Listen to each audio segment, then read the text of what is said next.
నమస్తే, welcome to BCN news. నేను విజయలక్ష్మి. ముందుగా ముఖ్యాంశాలు. అధికారులు నిర్లక్ష్యంగా వ్యవహరిస్తే సహించేది లేదు, కఠిన చర్యలు తప్పవంటూ సీఎం చంద్రబాబు హెచ్చరిక.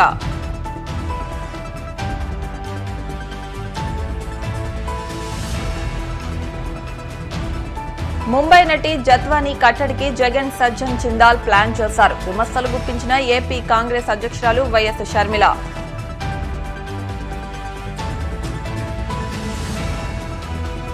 నిరాశ్రయులైన వరద బాధిత ప్రజలకు సహాయం అందించాలి. దాతలు, స్వచ్ఛంద సంస్థలకు కాకినాడ జిల్లా కలెక్టర్ షణ్మోహన్ సగిలి సూచనలు. వాడపల్లి వెంకన్న ఆలయంలో ప్రత్యేక పూజలు, మంగళ వాయిద్యాల నడుమ శ్రీ స్వామి అమ్మవార్లకు మేల్కొల్పు సేవ, ఈశ్వర లక్ష్మీ హోమం. వరద బాధితుల సమస్యలను పరిష్కరించేందుకు అన్ని చర్యలు చేపట్టామని సీఎం చంద్రబాబు నాయుడు తెలిపారు. కొన్ని చోట్ల ఆహారం అందలేదని ఫిర్యాదులు వస్తున్నాయన్నారు. అధికారులు నిర్లక్ష్యంగా వ్యవహరిస్తే సహించేది లేదని, కఠిన చర్యలు తప్పవని హెచ్చరించారు. విజయవాడ కలెక్టరేట్ వద్ద సీఎం మీడియాతో మాట్లాడారు. నగరంలో డివిజన్కు ఒక సీనియర్ ఐఏఎస్ ను నియమించామని చెప్పారు.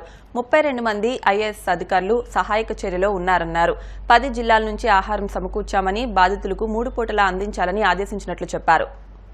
దగ్గర 9-10 జిల్లాల నుంచి ఫుడ్ కూడా తయారు చేసి, వీలైతే ఎయిర్ లిఫ్ట్ కానీ దగ్గరుంటే ట్రాన్స్పోర్టేషన్ తెప్పిస్తున్నాం.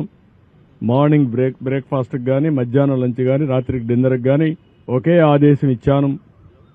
లాస్ట్ మైల్లో ఉండే లాస్ట్ పర్సన్కి ఇది చేరాలి. ఏ విధంగా చేరేస్తారో నాకు అనవసరం. ఆర్గ్యుమెంట్స్ లేవు. No question of tolerance also. It is an emergency.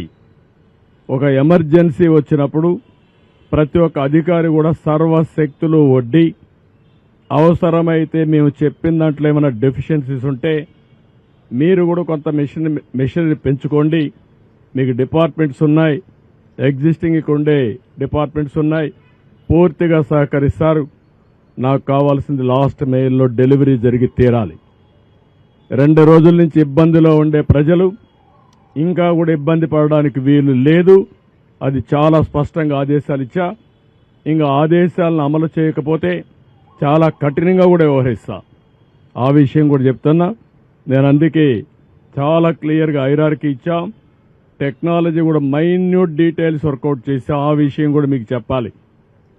ఎందుకంటే సింగ్ నగర్కి అన్ని వెహికల్స్ వస్తే అక్కడ అందరూ రావడం, పెద్ద ఎత్తున అక్కడి నుంచి కిందికి పోనీయకుండా చేసే పరిస్థితి వచ్చారు. సింగ్ నగర్లో ఉండే అందరినీ కోరుతున్నా, ఎవరు అక్కడ సమావేశం కావద్దండి. వెహికల్ వస్తే మీ డివిజన్కి, మీ సచివాలయం ఏరియాకి వస్తాయి, అక్కడనే డిస్ట్రిబ్యూట్ చేస్తాం తప్ప ఇక్కడ డిస్ట్రిబ్యూషన్ కూడా ఆపేయమని చెప్పాను. అది కూడా చాలా స్పష్టమైన ఆదేశాలు ఇచ్చాం. ప్రతి ఒక్క వెహికల్లో ఒక అక్టోపస్ కానిస్టేబుల్ని, ఒక గ్రే హౌండ్స్ని, ఏపీఎస్సీ స్టాఫ్ని పెట్టాం డెలివరీ ఇవ్వడానికి. వాళ్ళు తీసుకొస్తారు ఇవన్నీ. ఎక్కడన్నా ఇవన్నీ చేయకపోతే పోలీస్ ఆఫీసర్లు కూడా చాలా క్లియర్గా చెప్తున్న, హైరార్కీ కూడా మోస్ట్ డిసిప్లిన్ ఫోర్స్ వచ్చి police. Be discipline. Law and order maintain చేసే బాధ్యత మీది.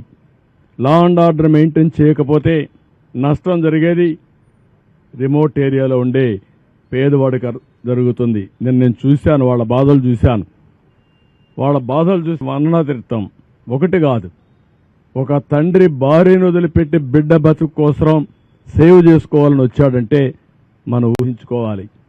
అదేవిధంగా ముసలివాళ్ళు, నడవలేని వాళ్ళు నీళ్లలో నడిచొచ్చి బట్టలు లేకుండా వచ్చారంటే వాళ్ళ బాధలు అర్థం చేసుకోవాలి. ప్రతి ఒక్క ఇంటిలో ఈరోజు పాములు వచ్చే పరిస్థితికి వచ్చాయి, తేళ్లు వచ్చే పరిస్థితికి వచ్చాయి. పై బిల్డింగ్లో ఉండే వాళ్ళకు కూడా ఈ పాములు, తేళ్లు ఇవన్నీ చూస్తామంటే బాధ, భయం ఉంటుంది. ఈ విధంగా ప్రతి ఒక్క కుటుంబానికి ఒక బాధ ఉంది. మానవతా దృక్పథంతో మనం పనిచేయాల్సిన అవసరం ఉంది. అందుకే నేను చాలా క్లియర్గా చెప్తున్నా. నేను ఐవీఆర్ఎస్ కండక్ట్ చేస్తున్నా. ఇంకా కొన్ని ప్రాంతాల్లో ఫుడ్ రీచ్ కాదని వస్తూ ఉంది. ఆ ఐవీఆర్ఎస్ మెసేజెస్ని మళ్ళీ తిరిగి ఆఫీసర్లకు పంపిస్తున్నా. ఏ నెంబర్ నుంచి వచ్చిందో ఆ నెంబర్ కూడా పంపిస్తున్నా. నేను అందుకనే ప్రజలందరికీ అప్పీల్ చేస్తున్నా. నేను పంపించే ఐవీఆర్ఎస్ మీకోసం పంపిస్తున్నా. మీరు ప్రాపర్గా సమాధానం చెప్పండి. ఇమ్మీడియట్గా మా ఆఫీసర్ని మీ ఇంటికి పంపించే బాధ్యత మీకు టచ్లోకి వచ్చే బాధ్యత తీసుకుంటా. ఏమాత్రం అవాస్తవాలు చెప్పొద్దండి, వాస్తవాలు చెప్పండి. ఇలాంటి ఒక విపత్కరమైన పరిస్థితిలో ఉండే మనమందరం ఆలోచించాల్సింది, ఎప్పటికప్పుడు మీరు సమాచారం నాకు ఇవ్వగలిగితే ఆ సమాచారాన్ని బేస్ చేసుకుని ఇమ్మీడియట్గా యాక్షన్ తీసుకుంటా. ఇంకా ఎక్కడికక్కడ నేను సర్ప్రైజ్ ఇన్స్పెక్షన్స్ కూడా వెళ్తున్నాను. నేను అందరి అంత చెప్తున్నాను, ఇంతవరకు 2 రోజుల నుంచి చెప్పాం. ఇప్పుడు ఎవ్వరు సరిగా పని చేయలేదు అని కన్ఫర్మేషన్కి వస్తే యాక్షన్స్ తప్ప ఇంకేముండవు. అది యాక్షన్స్ కూడా డ్రాస్టిక్గా ఉంటాయి. దయచేసి అర్థం చేసుకోండి. రైజ్ టు ద అకేషన్, మానవతా దృక్పథంతో పనిచేయండి. ప్రతి ఒక్కరిని ఆదుకునే బాధ్యత తీసుకుందాం. మళ్ళీ ప్రభుత్వ ఇమేజ్ పెంచుకుందాం. ముంబై నటి కాదంబరి జత్వానీ వ్యవహారంపై ఏపీ కాంగ్రెస్ అధ్యక్షురాలు వైఎస్ షర్మిల స్పందించారు. ఈ విషయంలో జగన్ పై పలు విమర్శలు చేశారు. ఆమెను ఎలా కట్టడి చేయాలో జగన్ సజ్జన్ జిందాల్ ప్లాన్ చేశారని ఆరోపించారు. జిందాల్కు ఎందుకు ఇన్ని కోట్ల రూపాయల ఆస్తి కట్టబెట్టారో జగన్ సమాధానం చెప్పాలన్నారు. కాదంబరి జత్వానీ ఒక మహిళా యాక్టర్ అని, ఆమెను మానసికంగా వేధించారని మండిపడ్డారు. కేసు పెట్టబోతే అక్రమంగా నిర్బంధించి తొక్కిపడేశారన్నారు. ఉన్నతమైన కుటుంబం నుంచి వచ్చిన మహిళను ఇక్కడికి తీసుకొచ్చి అరెస్టు చేయడం దుర్మార్గమన్నారు.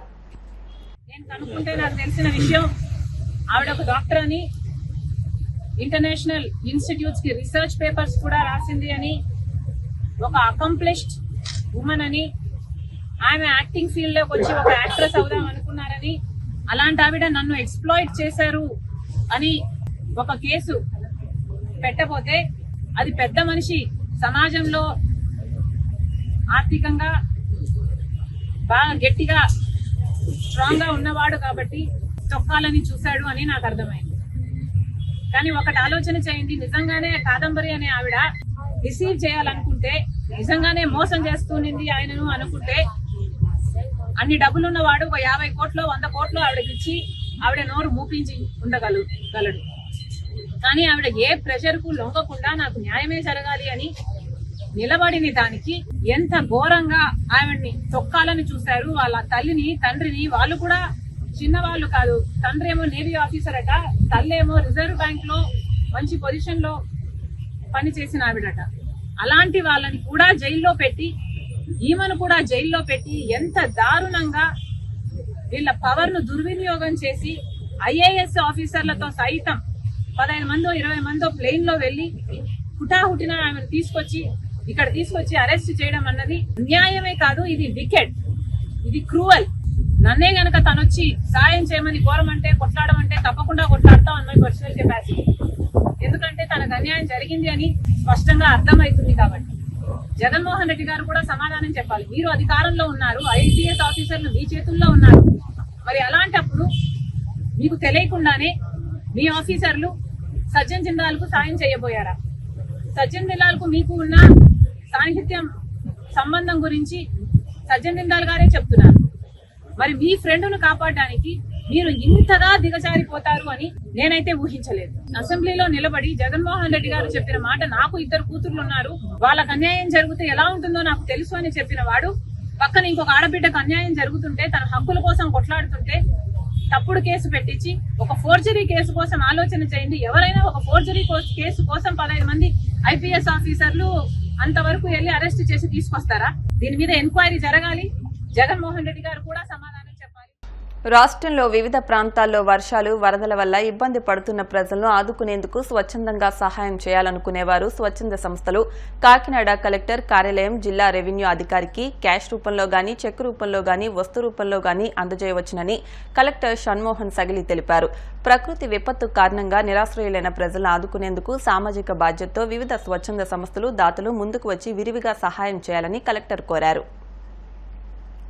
కోనసీమ తిరుమలగా వర్ధిల్లుతున్న వాడపల్లి శ్రీ వెంకటేశ్వర స్వామి ఆలయంలో మంగళవారం ప్రత్యేక పూజలు వైభవంగా నిర్వహించారు.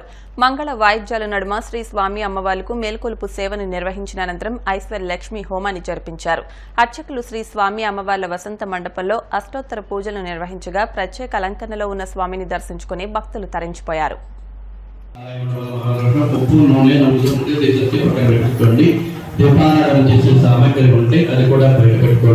ప్రత్యేకంగా రాజగోపురం పక్కనే శ్రీవారి యొక్క ప్రతిరూపాన్ని ఏర్పాటు చేశారు. అక్కడ వెలిగించుకోవడంగా కూర్చున్నాము. ముందు స్వామివారి యొక్క సడగౌతం తీసుకోండి.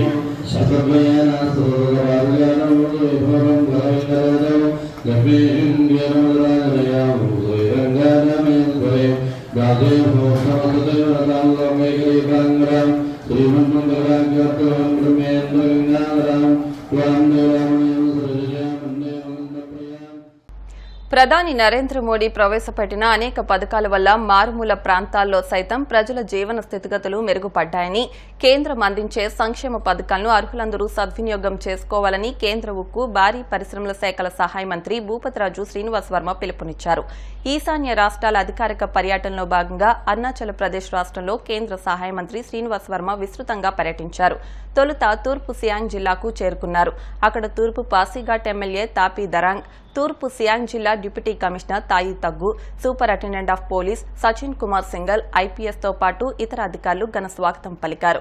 అనంతరం ట్యూటింగ్ పట్టణంలో స్థానిక అధికారులతో సమీక్షా సమావేశం నిర్వహించారు. స్థానికంగా అమలవుతున్న కేంద్ర ప్రభుత్వ పథకాలు, ప్రజా సమస్యల గురించి అధికారులను అడిగి తెలుసుకున్నారు. ఈ కార్యక్రమంలో ఎమ్మెల్యే అండ్ హెచ్సీఎం సలహాదారు Alo Libang, deputy commissioner Token Saring Hage Lailang, BJP Kisan Morcha అధ్యక్షుడు డుంగోలి లిబాంగ్ తదితరులు పాల్గొన్నారు. అనంతరం ట్యూటింగ్ అతిథి గృహంలో స్థానిక 5 గిరిజన సంఘాలైన ఆది, మెంబా, కంబా, ఇందుమిస్పి, యంతంగం సంఘాలతో సమావేశమై వారికి సంబంధించిన వివిధ అభివృద్ది కార్యక్రమాల గురించి చర్చించారు. ప్రధాని మోదీ నాయకత్వంలో స్థానికంగా ఉన్న ప్రజలు అభివృద్ది పదం వైపు తీసుకువెళ్తున్నారని వారు తెలియజేశారు. వారితో కలిసి గిరిజన సాంప్రదాయ నృత్యాన్ని చేశారు. చైనా టిబెట్ బోర్డర్లోని ఎల్ఏసీకి 1 కిలోమీటర్ దూరంలో ఉన్న భారతదేశం యొక్క మొదటి గ్రామం గెల్లింగ్ ను సందర్శించారు. ఇంతవరకు ఈ ప్రాంతాన్ని కేంద్ర మంత్రులెవరూ సందర్శించలేదని, మొదటిసారి తాను కేంద్ర మంత్రి హోదాలో అక్కడికి వెళ్లి ఈ ప్రాంత ప్రజలతో సమావేశమయ్యానని శ్రీనివాస్ వర్మ పేర్కొన్నారు.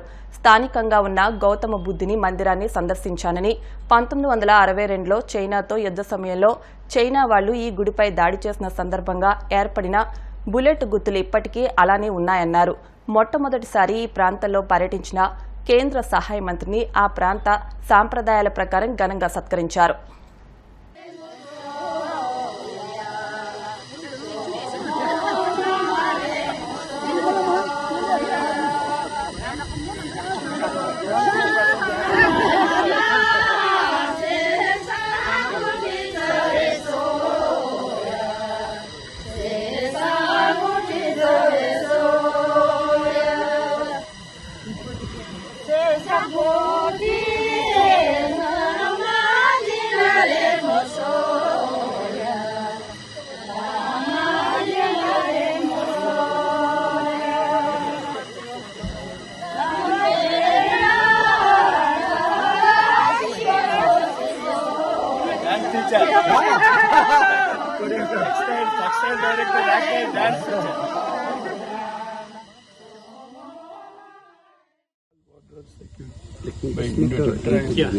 All border belongs to China. All border lining China is guarded by ITBP. Uttarakhand, Himachal, Arunachal, Assam. In our AOR, sir, this is the nearest post from LAC. If you look here, sir, we can see skyline. That skyline can be said LAC, sir. It's a walkable distance. Yeah, walkable distance. I've been visiting many times. हमारा daily petrol जाती है वहाँ 5 to 5 morning 5 to 5. ఇప్పుడు కాసేపు ప్రకటనలు.